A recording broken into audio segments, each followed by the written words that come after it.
ಅಥಣಿ ಪಟ್ಟಣದಲ್ಲಿ ಗ್ರಾಮೀಣಕ್ಕೆ ಹೊಂದಿಕೊಂಡಿರುವ ನಮ್ಮೂರ ಸರ್ಕಾರಿ ಶಾಲೆಯ ಶಿಕ್ಷಕರು ಗುರುವಾಗಿ ಚಿಕ್ಕ ಮಕ್ಕಳಿಗೆ ವಿದ್ಯಾಭ್ಯಾಸವನ್ನು ಕಲಿಸುವುದನ್ನು ಬಿಟ್ಟು ಅವರ ಹತ್ತಿರ ಶಾಲಾ ಸ್ವಚ್ಛತಾ ಕೆಲಸವನ್ನು ಹಚ್ಚಿದ್ದಾರೆ. ಇದನ್ನು ನೋಡಿದಾಗ ಅಲ್ಲಿರುವ ಗ್ರಾಮಸ್ಥರು ಮಾತನಾಡುವುದೇನೆಂದರೆ, ಸರ್ ಇದೇನು ಹೊಸದಲ್ಲ ಬಿಡಿ, ಎಷ್ಟೋ ಮಕ್ಕಳಿಗೆ ಏನೇನೆಲ್ಲ ಕೆಲಸವನ್ನು ಹಚ್ತಾರಂತೆ. ಹಾಗಾದರೆ ಇವರು ಮಾಡುವ ಕೆಲಸವಾದರೂ ಏನಂತ ಕೇಳಿದ್ರೆ, 10 ಗಂಟೆಗೆ ಬಂದರೆ ಸಾಕು ಸರ್, ಸಾಯಂಕಾಲ 5:30ರವರೆಗೆ ಮಾತಿಗೆ ಮಾತ್ರನೇ ಶಾಲೆ ಕಲಿಸುವ ಮಾಸ್ತರ್ಗಳು.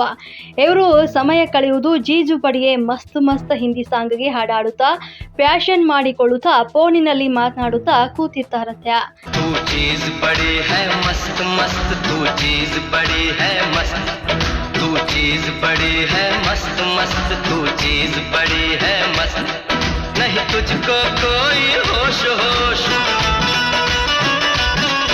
ಇದು ಒಂದು ಗೋಳಾದ್ರೆ ನಮ್ಮ ಅಥಣಿ ತಾಲೂಕಿನ ಶಿಕ್ಷಣ ಇಲಾಖೆಯ BO ಸಾಹೇಬರು ಈತನ ಸ್ಟೋರಿ ಕೇಳಿಕೊಂಡು ಹೋದ್ರೆ, ಈಗಾಗಲೇ ಒಂದು ಬಾರಿ ಈತ ಮಾಡಿದಂಥ ಕೆಲಸಗಳಿಗೆ ಜನರು ಇವರು ಎಷ್ಟು ಸಾಚ ಅಂತ ಹೇಳಿಕೊಂಡ ವಿಷಯಗಳನ್ನು ಹಾಕಿಕೊಂಡಿರ್ತೇವೆ.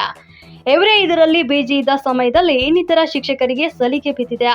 ನಮ್ಮ ಮೇಲಾಧಿಕಾರಿಯೇ ಲಂಚದಲ್ಲಿ ಬಿಜಿ ಇರ್ತಾರೆ, ನಮ್ಮನ್ಯಾರು ಕೇಳಿಕೊಳ್ತಾರೆ, ಹೇಳೋರು ಇಲ್ಲ ಕೇಳೋರಿಲ್ಲ.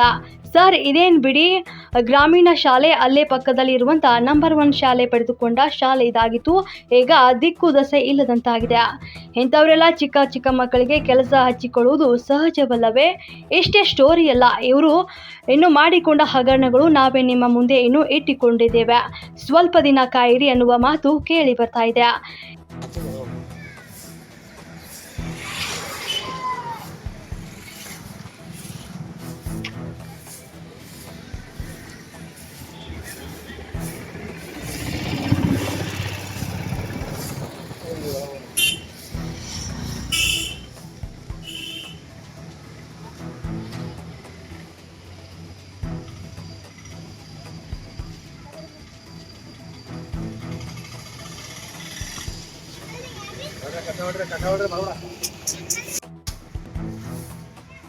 ಏನ ಕಸ ಹುಡುಕ್ತೀರಪ್ಪ ನೀವು ಇಲ್ಲಿ?